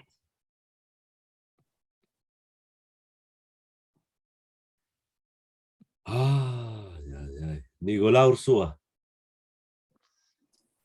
¿Se escucha, profe? Sí. Ya. Bien, entonces aquí es un espectalis de ojo derecho y ojo izquierdo. En el ojo derecho se puede ver primero que nada en la imagen de referencia que la excavación está aumentada y hay una zona de atrofia peripapilar en toda la extensión de la papila a nivel temporal. Con respecto al scan, se ve el aumento de la excavación. Y con respecto a lo demás, no veo nada más que me llame la atención, por lo menos. Respecto al scan vertical, también se puede ver un poquito más de lo mismo, pero a nivel inferior creo que es. Si no me equivoco, puede ser mi resolución de la pantalla, pero veo como un poco de desorganización de las capas de la retina a nivel estromal. En ojo izquierdo se ve más de lo mismo, pero con la papila claramente más aumentada que en el ojo derecho, por lo menos a mi punto de vista. Y también se pueden ver más de lo mismo en los scans, que se ve bastante aumentado la papila. ¿Se acuerdan de un estudio que les mostré yo de cuando medía la hipotenusa, que guardaba relación con la profundidad de la excavación, que poco se analiza la profundidad de la excavación, más que la amplitud? Creo que se medía aquí en este paciente, claramente estaría notablemente alterado. Claro, sí. Sobre todo en estos equipos, porque este equipo particularmente tiene la capacidad de mostrarme el fondo, ¿verdad?, de la excavación. Otros en el fondo te cortan en función de dónde está la imagen de la retina nomás. Aquí tenemos capacidad de analizar mayormente el límite inferior de casi a nivel de lámina grigosa, ¿verdad? Bien, bien Ursúa, adelante. Ah, y lo que dijo Ursúa respecto al tema de la desorganización, yo creo que justo estaba cortando un vaso por encima, entonces por eso se notaba Ah, ok. que parecía ahí, ¿no? Ya. Continúa Ursúa. Ya. Entonces aquí también, bueno, seguimos con el espectalis, pero ahora con análisis de ONH, creo. Y bueno, con respecto a los valores de grosor, hoy lo veo muy... ¿Podría aclararnos, Natalia, qué está analizando en este reporte? Ya, aquí está analizando la capa de las fibras nerviosas. Ah, ya. Allá arriba dice RNFL. RFNL. Ya. No, con respecto a eso, ya. Entonces, los patrones de doble ojiva en ambos ojos se encuentran totalmente ausentes. Y con respecto al anillo neuroretinal, con la regla ISNT están, bueno, en valores fuera de los límites normales en todos los sectores. Ok. Sí, más que nada quisimos poner estas dos imágenes de OCT que eran como las más significativas porque la que se veía que de las que pudimos conseguir no se veía nada como en retina en general, pero queríamos mostrar como la excavación que en la imagen anterior, por ejemplo, que se notaba que estaba aumentada. Entonces, siguiente, por favor. Ya. Por favor, don Nicolás Fernández Toro. Ya, buenas tardes. Acá tenemos un campo visual computarizado de ambos ojos, en donde evidentemente, si es que nos centramos acá en los mapas de decibeles, nos muestra que tenemos una visión más bien central. Y si nos vamos a los índices, la verdad es que no se me ven claros, pero veo que hay una desviación media de -20, si mal no me equivoco, en el ojo izquierdo. No sé si me puede corroborar la compañera, pero en fin, aunque sea -20, se Ojo encuentra izquierdo, fuera. ¿Sí? menos 28. Ya. Están en el cuadro. Nicolás, Están en el cuadrito Ya, de ya, media. perdón. Bueno, independiente de lo anterior que había mencionado, en ambos ojos se encuentra totalmente fuera de límites normales. Al igual si nos centramos en el índice de visión funcional, lo mismo, se encuentra disminuido tanto en ojo izquierdo como en el derecho. Eso. ¿Hay un formato de patrón campimétrico en particular? Sí, de visión tubular. Pero también yo creo que sería importante agregar un campo visual de 10-2. ¿Qué opina Ariane? ¿De qué? Para ver cómo se encuentra la visión más bien central. Porque también me gustaría... Sigan, siga. Siga.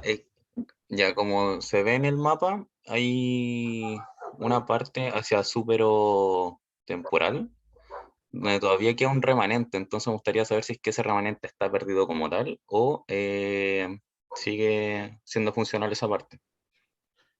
¿Y esto de qué manera le aporta desde el punto de vista clínico? De que todavía conservamos de cierta manera la visión central en su Acuérdense totalidad. que son 32.000 pesos más para el paciente. Ya, profe, pero no nos hagan spoiler. Siguiente, por favor. Pero eso, profe. Pero tranquilo. Ariane, el 10-2, efectivamente, ¿lo hacemos? A ver. Esto es una opinión, digamos, profesional muy personal. El 10-2 tiene una ventaja en la que los puntos están más cercanos entre uno y otro. Ya en el fondo, en 10 grados evaluamos la misma cantidad de puntos que se evalúa en un 24-2.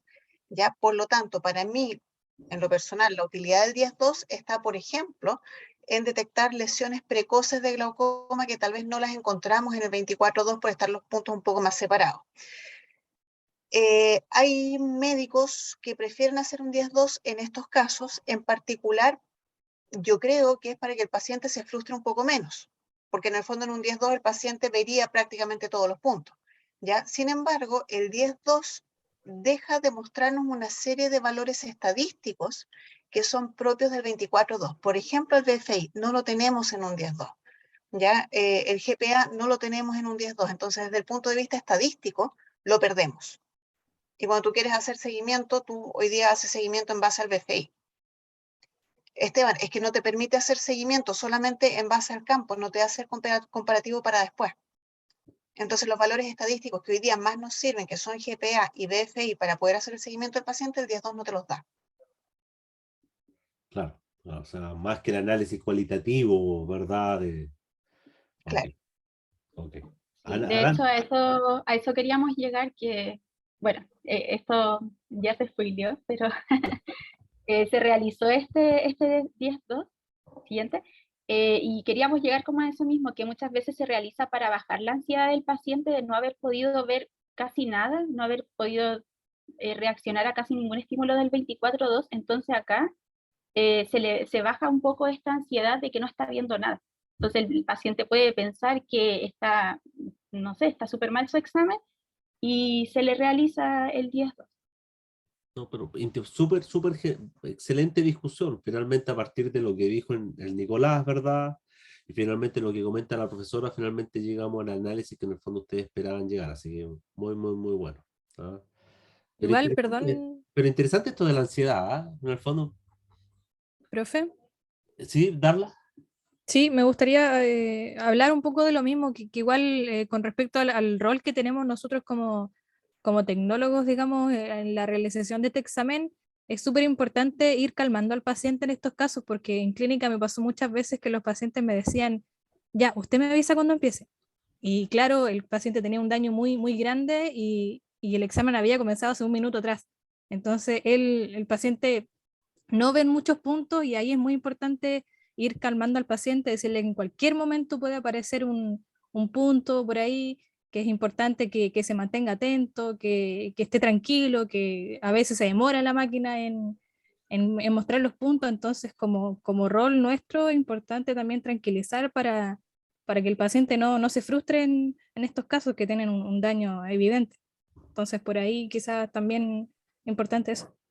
¿Y qué hacemos ahí? Por ejemplo, si el paciente claramente ya se está frustrando y ya sabemos que en el fondo el campo visual está alterado. ¿Paramos el examen o esperamos que termine la prueba y después hacemos el 10-2? ¿O ya de frente paramos el examen a la mitad y vamos al tiro con el 10-2? ¿Qué se hace? En esos casos se hace lo que dice la orden, o sea, se termina el examen y después si es que, por ejemplo, en la clínica, si es que el paciente venía también por curva, se hace el 10-2 por si acaso, por si el paciente también para ayudar al ánimo del paciente, pero generalmente se termina con el examen, con el que dice la orden. Si es 24-2, se termina el 24-2 y luego, si es que se puede, se realiza el 10-2. Pero también es importante ir en el 24-2, si es que va respondiendo muy pocos puntos, también ir diciéndole al paciente que la cosa es así, que el examen es así, que esté tranquilo, que no se frustre, que la máquina de repente se demora. Por eso es importante también estar hablando con el paciente en todo momento. Gracias, Oye, Darla. Darla, pero ahí donde tú trabajas tienes la opción, por ejemplo, de tomar el 10-2 así como de buena onda, o pasa eso de que finalmente el paciente lo tiene que pagar después si tú lo sugieres, o tú lo puedes hacer Eh, así dentro de donde tú trabajas, o se donde tú podía, tuviste se, tu se podía hacer, internado. se podía hacer así porque sí. De hecho, en algunos momentos también tocó pacientes que venían por campo visual computarizado y por temas de movimiento, o sea, de desplazamiento del paciente que venían en silla de ruedas o que de repente no podían fijar el ojo o tenían nistagmus o cualquier otra situación que es como que no sea compatible con un computarizado, se pasaban al Goldman simplemente sin ningún problema. Entonces ahí si es que el valor era menor, creo que el Goldman el valor es inferior en precio del computarizado, ahí se realizaba el cambio y se le devolvía dinero al paciente, pero cuando ocurrían estas cosas se podía hacer, incluso repetir 3 veces un examen si es que los parámetros de confiabilidad no salían bien. Entonces no había problema con eso, se podía realizar sin ningún problema otro examen.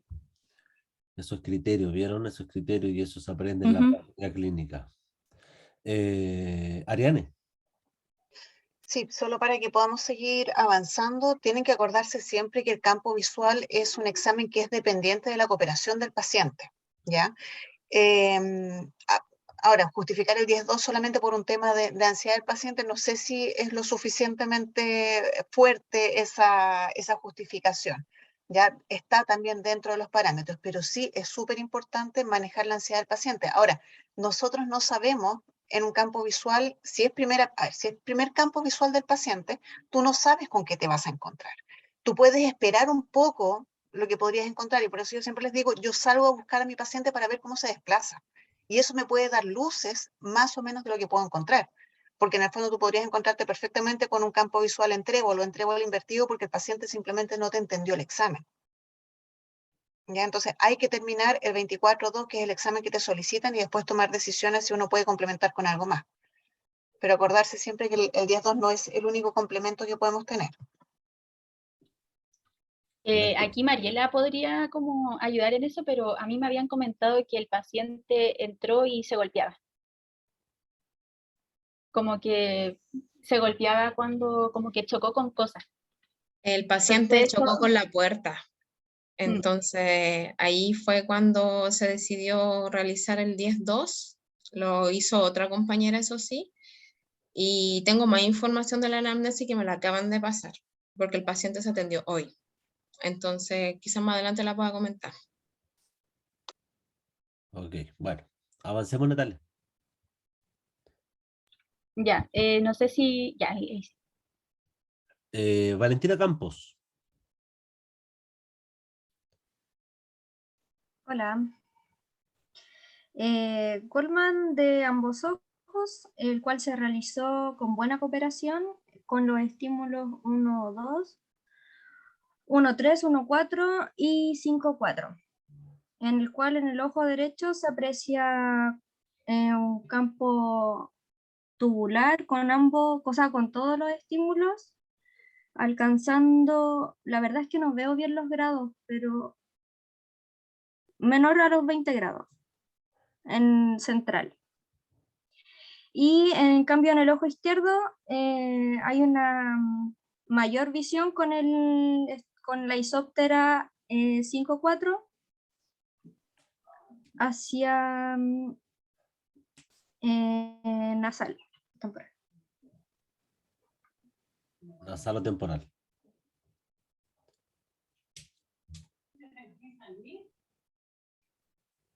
Valentina, ¿Se escucha? ahora sí volvió. Ahí, sí. Estaba un poco malo. Hacia... ¿Se fue o sigue pensando? Valentina.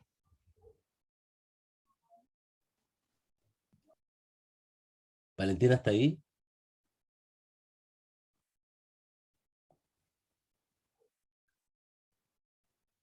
Está muteada. ¿Se escucha? ¿Se escucha? Ahora sí. Es que de hecho Ya, se escucha la hacia... gente de atrás, pero no se escucha usted. hacia temporal. Y eso más que nada se ve igual en la visión tubular con los estímulos 1-4, 1-3 y 1-2. Y no sé si quiere que responda la pregunta. Sí, que pues, se la sí, hago. responda. Yo creo que se realizó para ver si hay algún tipo de remanente visual hacia la periferia de este paciente.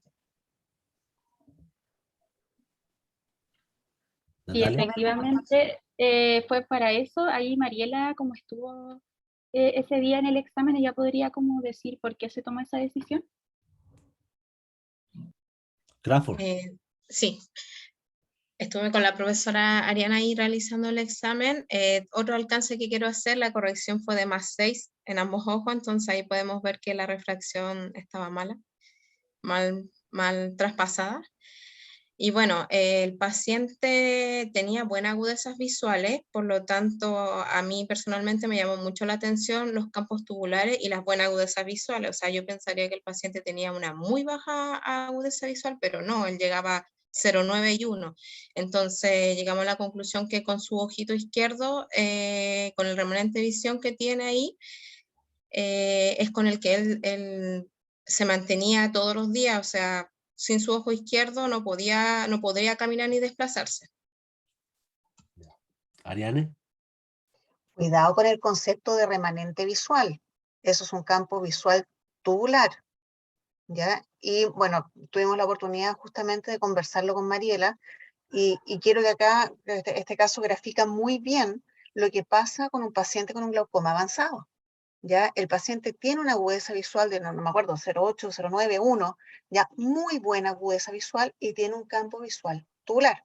Ya es un campo visual que tiene menos de 20 grados en un ojo y ahora, no voy a rematar todavía, pero en el fondo esto es un glaucoma como súper clásico. El paciente puede ver perfectamente, la agudeza visual no se ve alterada porque en el fondo mantenemos el campo visual central. Ya, entonces, cuidado con el concepto ahí de remanente visual. Ya. Adelante. Don Elías Espinosa.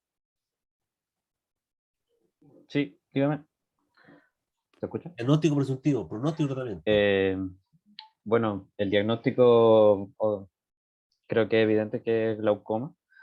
Pronóstico y tratamiento, o sea, el tratamiento sería recetar antiglaucomatosos, que el médico lo haga, y tratar de bajar la PIO lo más posible para que no se sigan perdiendo campo visual del que poco le queda al paciente.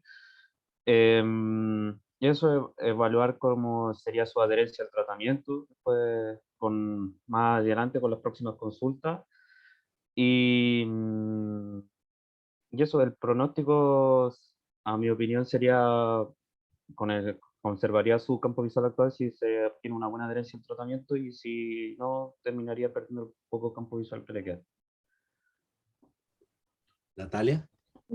Al día siguiente que se le realizaron los exámenes, el paciente fue al oftalmólogo y este le recetó un antiglaucomatoso en gota.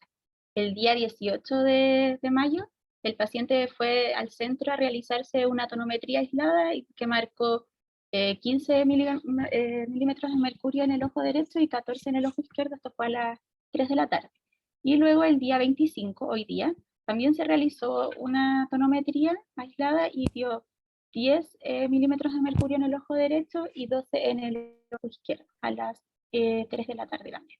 Entonces, nosotros considerábamos que iba a ser un mal pronóstico si es que el paciente mantiene su tratamiento farmacológico, pero no da resultados o no hay buena adherencia, o si el paciente no sigue el tratamiento que le da el médico oftalmólogo. Ariane.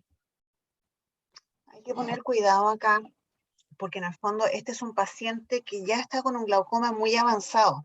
Entonces, en realidad, el pronóstico no es tan bueno, porque en el fondo aquí ya están actuando todos los mecanismos de daño secundario. Ya es un nervio óptico que ya está muy contaminado, el ambiente citotóxico de esas células ganglionares va a ser muy difícil de revertir. Entonces, yo no asociaría el pronóstico solamente al tema de si el paciente sigue el tratamiento o no, sino que lamentablemente es un paciente que fue detectado muy tarde. Ojalá el campo visual que tiene se mantenga el mayor tiempo posible, pero el pronóstico en este caso en particular no tiene relación solamente con la adherencia al tratamiento. Sí, de hecho lo comentamos con Mariela y también nosotras pensábamos que iba a ser como un mal pronóstico porque de aquí a unos años más puede que el paciente ya sea candidato a baja visión y va a tener que, cuando ya entre en los parámetros que se pide, del campo visual menor a 20 grados y agudeza visual de 0,3 con la mejor corrección en el mejor ojo, y ahí ya tendría que evaluarse las ayudas ópticas que se le puedan entregar al paciente. Denise. Y la ayuda de psicólogo y todo lo que implica el estar en baja visión y la ayuda multidisciplinar que tiene que tener. O sea, yo esa ayuda la tiraría antes, porque creo que para el paciente fue fuerte darse cuenta, pero me voy a quedar hasta ahí, en el fondo, antes de mandarlo a baja visión, porque es un paciente que tú le estás diciendo, en el fondo, que se está quedando ciego y que no hay vuelta atrás, que lo que perdió ya no hay vuelta atrás. Sí, aparte considerar que el paciente llegó a realizarse este examen por este artículo que vio en el diario, tal vez no porque él sentía que viera mal, tal vez si él nunca hubiera visto este artículo, nunca hubiera llegado a realizarse. Entonces, porque él comentaba lo que me contó Mariela, que le habían hecho le habían sugerido hacerse esta curva hace 10 años atrás y en esos 10 años él nunca fue. Entonces, claro, a lo mejor cuando vio el artículo en el diario, como que se cuestionó y dijo, ¿verdad que a mí me habían mandado a hacer esto? Voy a ir a revisar, así como por si acaso. Y claro, nos encontramos con todos estos resultados. ¿Puedo acotar unas últimas cositas? Ok. No teníamos la ocupación del paciente. El paciente era carpintero, mueblista, es carpintero y mueblista, pero no pudo seguir trabajando, se sintió muy frustrado por eso, porque no encontraba sus herramientas y pidió ayuda y las herramientas las tenía al lado. Y estas fueron como las circunstancias que se fue frustrando, y su señora vio un artículo en el diario y se lo comentó, le dijo que puede ser lo que a él le está sucediendo. Me voy a adelantar un poquito, este artículo. Este fue el artículo que el paciente le leyeron y que él pudo ver, y a través de este artículo encontró el número de teléfono del CEO y él se dirigió allá y pasó todo esto que le comentamos hoy día. Aplausos para nosotros. O sea, pero no por el paciente, pero yo creo que es importante lo que estamos haciendo, muchachos. Qué bonito.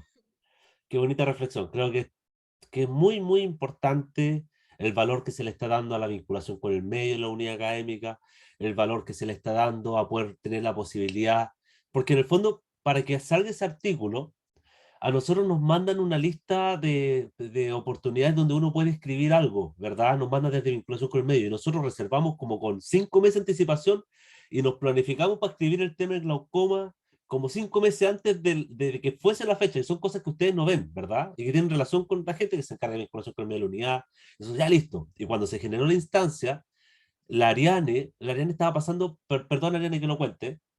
Cuéntalo, por favor, porque me gustaría mencionarlo después. Porque cuando llegó el momento de redactar, oye, se nos llegó la fecha encima, tenemos que escribir esto, fue justo Ariane que estaba pasando por un problema personal súper, súper, súper grave, que guarda relación. ¿Puedo decirlo? Cuéntalo porque mi abuela es parte del curso de glaucoma, si los chicos conocen a la Mati.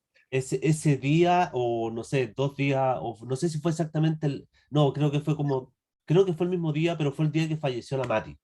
Entonces Ariane estaba en una situación muy crítica, ¿verdad? De un familiar que en el fondo ella quería mucho, ¿verdad? Ustedes saben cuánto quería a la Mati, estaba presente en todas las clases.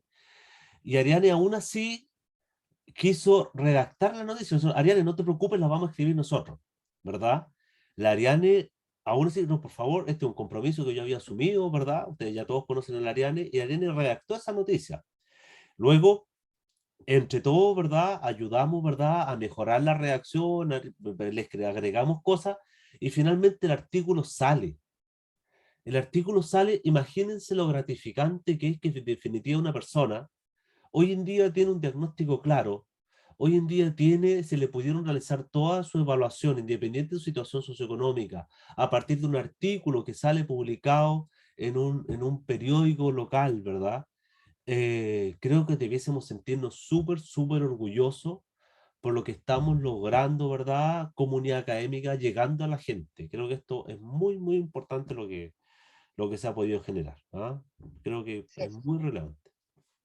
Me gustaría, Claudio, yo sé que realmente me salgo un poco acá del tema de Grand Round. Para mí, como tecnólogo médico, como persona, este paciente fue un caso súper especial, justamente porque estaba asociado a que haya visto este artículo que yo le contaba a algunos de los chicos, lo escribí sentada en la clínica a las 2 de la mañana, porque había que cumplir con eso, y agradezco obviamente el apoyo tuyo y de Sandra que arreglaron la redacción y alguna barbaridad que debo haber escrito en el original.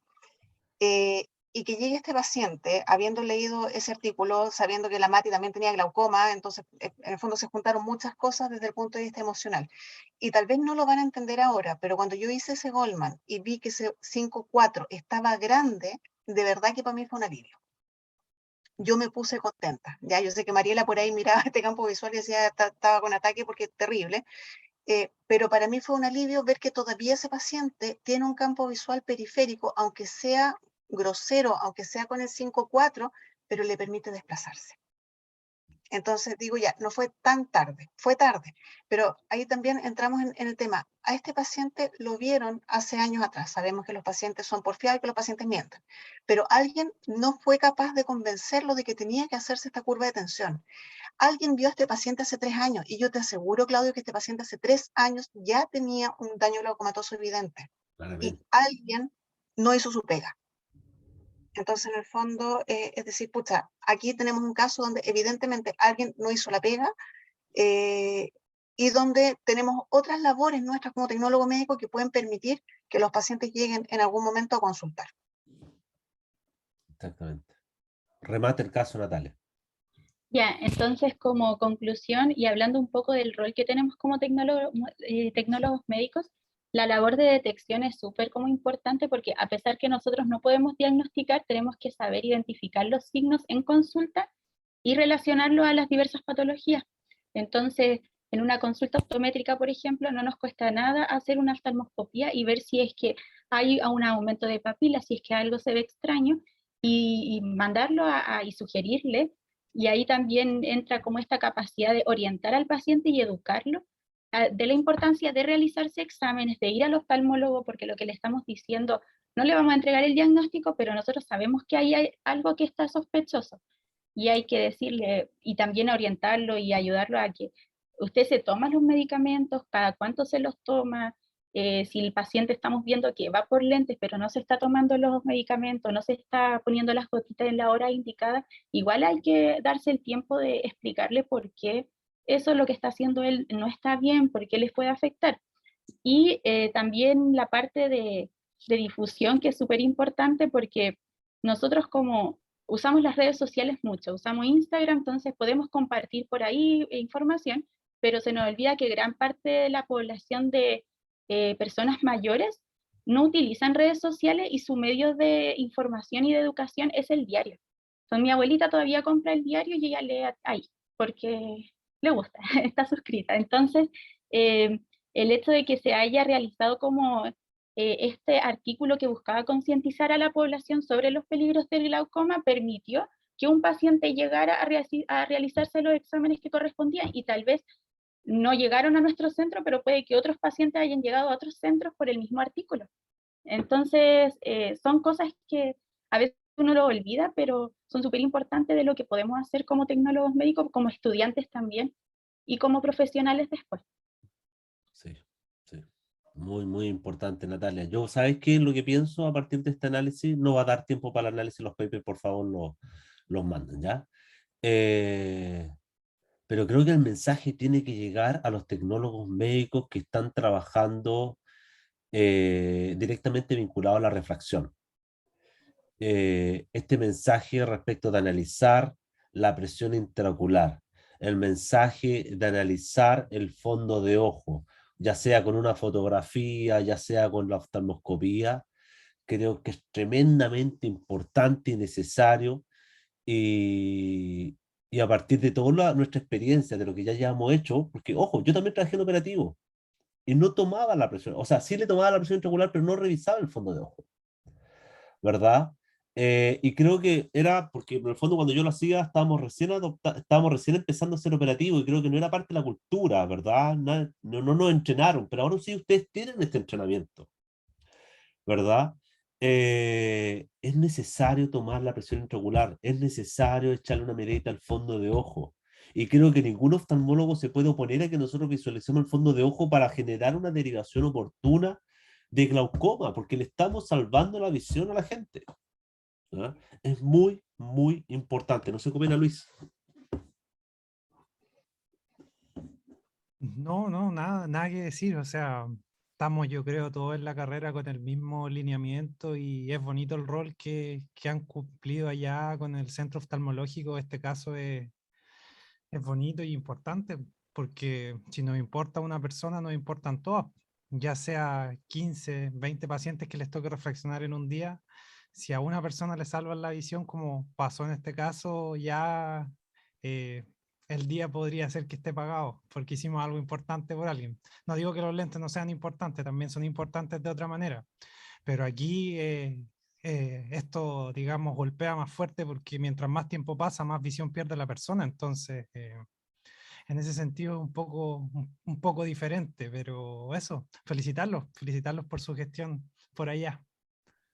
Fantástico, muchas gracias, muchachos. Qué gran caso clínico, qué alegría me da terminar este gran round así. Excelente caso y creo que refleja en el fondo este sello valórico que tiene la Católica del Paraíso, la Escuela de Tecnología Médica, con lo que hemos querido hacer. Ver estas cosas finalmente nos dan ánimo para seguir adelante y que ustedes se estén formando. Nos permite ser más rigurosos con ustedes todavía en su formación, porque sabemos que lo estamos llevando a ser buenos profesionales, por lo menos con una conciencia social importante, ¿no? Así que muchas felicitaciones a todos y a la gente del SEO también, al Damián, a Juan Pablo Pontigo también, que se acaba de incorporar. Así que muchas felicitaciones a todo el equipo. Bien, muchachos, muy buenas noches. Excelente caso. El primer caso también estuvo muy bueno. Que estén muy bien. Chao, chao. Claudio, ¿no les ibas a, o partes la próxima semana con el comentario?